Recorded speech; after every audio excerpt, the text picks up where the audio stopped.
everyone. It is Friday, December 6th. You are listening to the Mo News Podcast. I'm Jill Wagner. This is the place where we bring you just the facts. We read all of the news and read between the lines so you don't have to. As you can tell, it is just me today. Moshe is off, so I will keep it short and sweet on this Friday. Let's get to the headlines. The manhunt continues for the person who killed United Healthcare's CEO, what we know about the investigation, and a possible motive. Plus, the reaction to his killing has been outrage, not about the shooting of a father in Midtown Manhattan, but about the American healthcare system. We talk to a clinical psychotherapist about what is behind the anger. Overseas, Syrian rebels continue to make major advances in a new threat to Syrian President Bashar al-Assad. Here in the U.S., Bitcoin surges above $100,000 for the first time this week. What is behind it? And Elon Musk and Vivek Ramaswamy go to Washington, talking to lawmakers about their plans for DOGE. So how'd it go? A 7.0 magnitude earthquake reported off the Northern California coast, sparking a tsunami warning that has since been canceled. And Taylor Swift's Eras Tour makes its final stops. But did Taylor make a rare error? I'll explain. Plus, it is Friday. Cheers to the freaking weekend, what we are watching, reading, and eating. All right, the manhunt continues for the gunman who shot and killed Brian Thompson, the CEO of United Healthcare, outside of a hotel in Midtown Manhattan on Wednesday morning. On Thursday, authorities released 2 images of someone that they are calling a person of interest. Those images were taken from surveillance video, and unlike the photos released on Wednesday, the man's mask has been lowered. A motive for the shooting is still unknown, but police say the suspect very clearly targeted Thompson. Police are investigating messages found on bullet casings at the scene of the shooting. The words include delay, deny, and depose. Those words were written on live rounds and shell casings left behind by the gunman. The NYPD is now investigating the possible message. A retired police detective telling NBC News it is clear that this shooting had been carefully planned. Those words are commonly used to describe the way that health insurance companies try to avoid paying for patients' claims. Police say the gunman appeared to be waiting for Thompson before firing off his gun. Authorities say they have several leads, but as of this recording, they say they have still not learned the name of the suspect. They believe that the gunman stayed at a hostel on the Upper West Side near 103rd Street and Amsterdam Avenue. The New York Times reports that he shared a room with 2 other men who were unknown to him.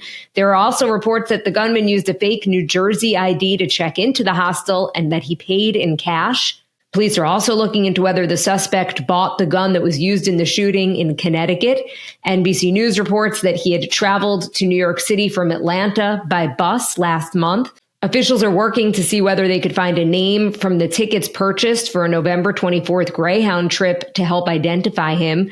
And they're also looking at other evidence as they piece together what the gunman was doing immediately prior to the shooting. So they say he bought a coffee, a water bottle, and 2 power bars at a nearby Starbucks before the killing and tossed his bottle and coffee cup in a trash can.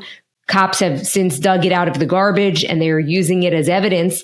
As we mentioned yesterday, police are offering a $10,000 reward for information about Thompson's killing.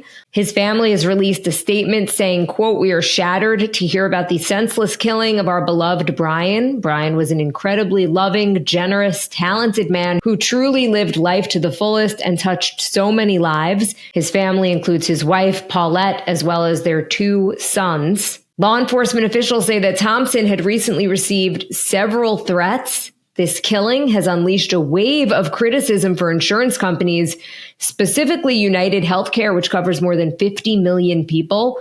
It's faced numerous complaints and investigations for denying medical claims. We here at Mo News have noticed the very strong reaction to the murder, which has universally been extremely unsympathetic. And if anything, you could see a lot of people glorifying the murder. The New York Times has described it as, quote, morbid glee from patients and others who say that they have had negative experiences with health insurance companies at some of the hardest times of their lives. And so I wanted to bring in a friend of the podcast, Nero Feliciano, a clinical psychotherapist, and she's author of the book, This Book Won't Make You Happy. Nero is also a Today Show contributor. Nero, thank you so much for coming on. Oh, my pleasure. So, Nero, I'm a big comment reader on social media posts. Me too. Which is probably our first problem, by the way. Yes. But I'm just going to briefly read a few of the comments that I have seen on posts regarding the murder of Brian Thompson. Somebody wrote, karma, thoughts and prayers to all of the patients who were denied coverage. Gunshot wounds are a pre-existing condition. Wow. How many millions of people were forced to an early grave because of his financial decisions? Good riddance. Healthcare claim denied. Smiley face. So clearly our healthcare system is broken, and I don't think that's up for debate. But what do you make of this type of reaction to somebody being murdered? Jill, I have so many thoughts about this, and I can actually see it from different angles, and I'll explain a little bit. One, I think first and foremost, we've become so desensitized to horrific information. Between seeing the constant flood between wars and violence and school shootings and whatever it is, there is a psychological mechanism at work. We have to have some sort of a defense mechanism against it, because if we actually felt and took in everything that we see on a daily basis, we might not be able to function in an emotionally healthy way. So there has been some desensitization. I can also feel the frustration of people when they're thinking about their interactions with insurance companies, with their loved ones and family members' interactions with insurance companies. I've heard of cancer treatments being put on hold, EpiPens for children who have life-threatening allergies, unaffordable. And the list goes on. I think almost everybody we know has had some sort of interaction that's been frustrating with an insurance company. But the other piece of it that is just very heavy and sad, and it makes me sad, is that we've lost a piece of our humanity in this. If we can't look at someone as a human with a family and a life and children who are now going to go without a father and feel some level of empathy, we've lost something that's at the core of being human, being able to connect through our common humanity. But I think what I'm seeing most is that frustration of the system in general, which is broken, that they're holding this man accountable for. You and I have spoken about social media and how that has impacted society, particularly young people. But in this case, a lot of the comments and the reaction are from older people. How do you think social media has played into this? Well, I think part of what I said was that we're constantly flooded and inundated with horrific news. So we have become desensitized to it. We're also emboldened to say whatever we think. And because people are gravitating towards the likes and the validation, the funnier your comment, the more you're going to get people liking it, and people get notified, which gives them that dopamine. So this is a complex phenomenon that we're seeing. It's a combination of the impact of social media, even just on our neurochemistry, the psychology and the culture of social media, what has become acceptable, which face-to-face interactions would not be acceptable. All of that becomes permissible on social media. And I think that's also why we're seeing those types of comments. All of that said, Nero, what advice do you have for people who are inundated all day with negative information and perhaps where violence has become normalized? I think if we're looking at this horrific type of stories, these horrific stories, horrific images, and we're not feeling anything, or we're feeling cynical and we're not tapping into our connection as humans, it means we need a break from it. We need to go back to feeling. We need to go back to empathy. Maybe have these conversations in person with someone who you care about, who you do feel connected with. But I think taking a break from it is really healthy and needed, and especially limiting the amount of exposure you have over the course of a day. So in some ways, do you feel like we have stopped seeing each other as humans? Yes. Yeah. We're desensitized. We're kind of blinded by the issue. And we forget when we look at a situation like this, that's someone's son and father. And that was someone's baby once. And they have a life and they have emotions. We forget that that's a human just like we are, and how our life would be affected if we were deeply connected to that human. And I do think unless we get back to that place where we can feel empathy for people, even when we have disagreements with them, we've lost a part of our common humanity. All right, Nora Feliciano, really important words, and so appreciate you coming on the podcast. Thank you so much. Anytime. All really important things to remember when we talk about this story and so many others that we talk about here on the podcast. I also wanted to mention, as we stay on the health insurance beat for a moment, at a separate health insurance company, Anthem Blue Cross Blue Shield, they've actually halted their decision to implement a very controversial new plan that was slated to start this week. It would have limited coverage for anesthesia during surgeries, which means that if a surgery or a procedure had gone longer than Anthem thinks that it should, they wouldn't cover the additional minutes of anesthesia. That policy was announced a while ago. It has been controversial since, but it has come under increased scrutiny following Thompson's murder. The American Society of Anesthesiologists called for the immediate reversal of the decision, saying that Anthem has set an arbitrary time limit on surgeries that will threaten patient care.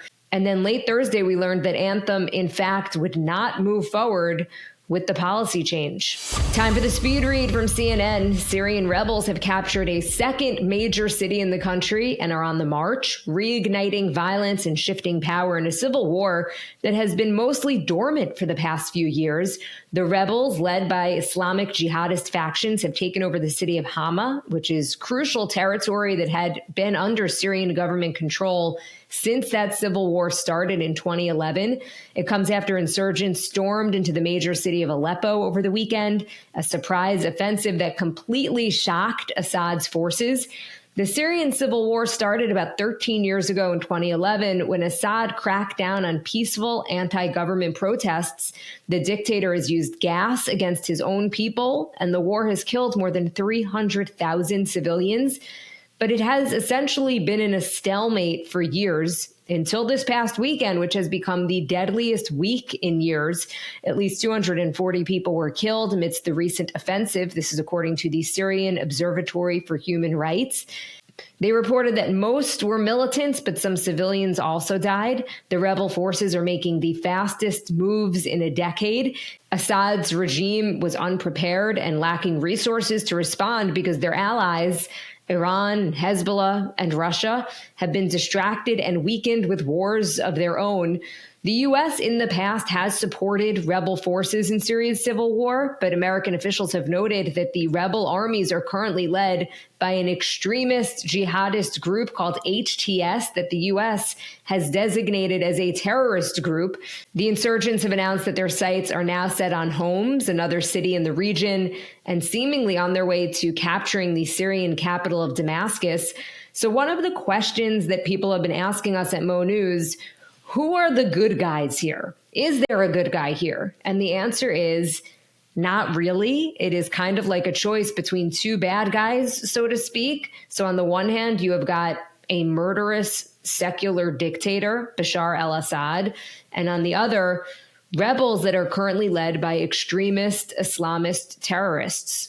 All right, to some business news from CNBC. The price of Bitcoin soared past the long-awaited $100,000 benchmark for the first time ever late Wednesday evening. By Thursday afternoon, the flagship cryptocurrency pulled back from the milestone. The move came after President-elect Trump announced plans to nominate Paul Atkins as chair of the SEC.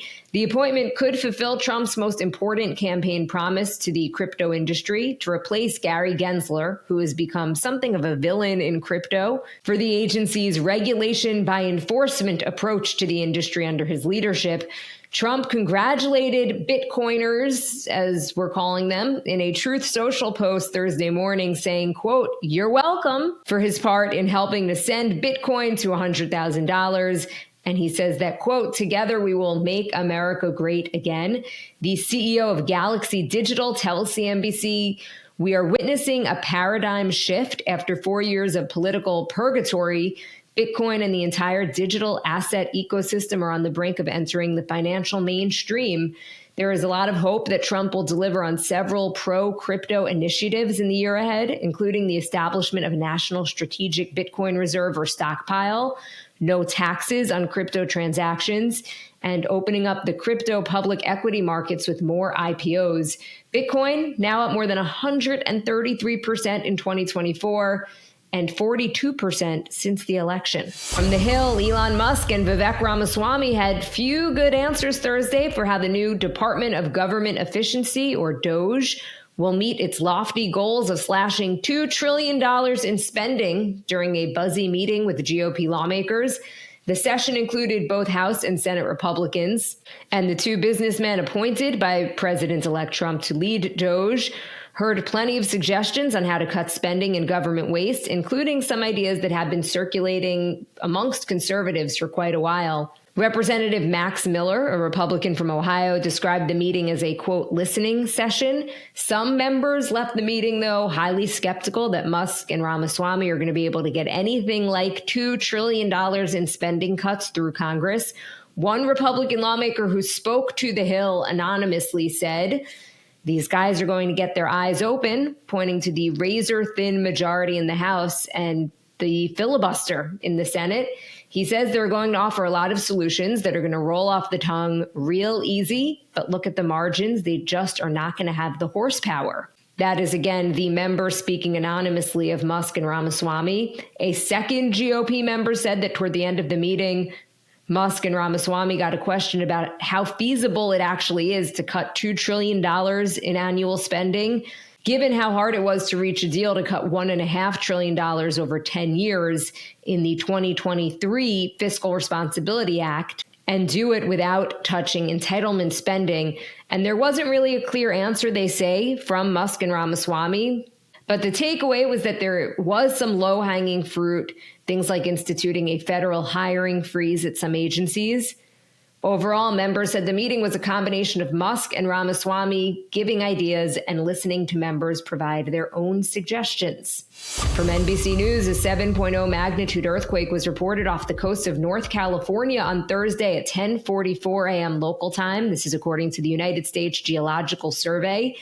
The earthquake lasted about 60 seconds. People in Ferndale, California, say there is a lot of mess and cleaning up to do. One person telling NBC it is the worst earthquake they have felt since 1992. Also, there was a tsunami warning that had been issued for coastal areas in California and Oregon, including San Francisco. That was canceled just before noon local time. Police in Berkeley, California had issued an evacuation order for parts of the city because of that tsunami potentially coming to West Berkeley. That order was subsequently lifted after the tsunami warning was canceled. But USGS officials are advising people to be prepared for aftershocks in the coming days and weeks. And finally, from Forbes, Taylor Swift's Eras Tour lands in Vancouver this weekend for its final stop of the legendary record-breaking tour. Eras is the highest grossing tour of all time, bringing in $2 billion. That is nearly double the ticket sales for any other artist's tour in history. Swift played her 3+ hour concert at nearly 150 shows in 47 cities and 19 countries. It's made a significant economic impact on all of the cities that it visited. Concert goers spend money on tourism, hotels, restaurants, and at local businesses wherever they visit. According to the UK Parliament, the Eras Tour boosted the UK economy by nearly £1 billion, or $1.25 billion. And the U.S. Travel Association estimates that the total economic impact of the tour across the U.S. could surpass $10 billion. And maybe even more notable, it created a level of hype and mania in her fans that people are comparing only to the Beatles in the 60s, creating a monoculture in our increasingly online and fractured world. But perhaps one very rare misstep for the Swift camp. Over the Thanksgiving weekend, Swift released an Eras Tour book. It had photos and commentary from the tour. And fans have been pointing out that the artist, known for her attention to detail, made a lot of sloppy mistakes in the print. They say there's typos, blurry photos, and design flaws. So they're actually calling the book The Errors tour book, ERRORS, in case you couldn't tell from my New York accent. Although that did not impact sales, more than 800,000 copies of the book were sold on opening weekend, making it the largest first week print sales total of any book in 2024. Taylor is now the world's wealthiest female musician with a net worth of $1.6 billion as of October. And she stands out in that category because most of her wealth has come from her music alone instead of brand deals or corporate partnerships or side projects. All right, it is Friday. Cheers to the freaking weekend. Time for what we are watching, reading, and eating. I'll kick it off because it's just me. So I'm going to be watching a Taylor Swift docuseries. I'm staying on theme here. It is from NBC. It is called The Swift Effect. And it looks at how the superstar has built her brand into an economic engine that has redefined the music business. And as we just were mentioning, generating billions of dollars in revenue and influencing a range of fields like fashion, sports, education, and philanthropy. So that is something that I'm looking forward to. Moshe says that he's going to be watching The Agency, which is a new show on Showtime about the CIA. What are we reading? Moshe says he's going to be reading New Prize for These Eyes by Juan Williams. It's about the rise of America's second civil rights movement. And I am going to be reading in the Forward, which is I think you would describe it as a Jewish online newspaper. Ripped, dipped, sliced, and smeared. What makes a bagel a bagel? They go on to write, rippable bagels are the newest controversy in the world of bagels, but far from the first. As Moshe and I have been talking about in this podcast, pop-up bagel, which is basically a rippable bagel, and I'm guessing something that they're going to be talking about in this article, just opened up on Long Island. So I'm very curious to see if they think a rippable bagel is still a bagel. And on that topic, what are we eating? As we know, Moshe is in Chicago for the weekend. He said he's going to be eating Chicago deep dish pizza. And I am in my banana bread era as I stick to the Taylor Swift theme. And I think I have perfected the recipe, and it is so easy. It needs just a few ingredients, which you already probably have in your house. So I made it with my daughter this past weekend. I'm going to post the recipe on my Instagram account, Jill R. Wagner, along with some of the tweaks I made. But again, I really think that I have got this thing down, which I am very excited about because I do love banana bread and I'm not really the best cook or baker. So it's just nice to feel like I have a go-to recipe. All right, everyone, that is it from me. I hope everyone had a nice post-Thanksgiving week. I know it's rough sometimes to transition back after a few days off, especially if you're in the Northeast where it is so cold, as it is actually across much of the country right now. So anyway, thank you for listening to the Mo News Podcast. If you like what you hear, please share this with your friends. It will help us grow. Follow us and subscribe so you don't miss an episode. Review us in the App Store. Moshe, if you are listening, hope you are having a wonderful time in Chicago. And I'll see you guys after the weekend.